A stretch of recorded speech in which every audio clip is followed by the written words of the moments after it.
Hello guys, happy Wednesday. Good morning, good morning. Almusal na tayo. Almusal. Guys, nagisa ako ng itlog na may kamatis, tapos syempre kanin.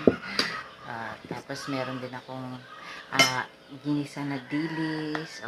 Tira kagabi namin guys na ginisang dilis na may konting taba at kamatis din.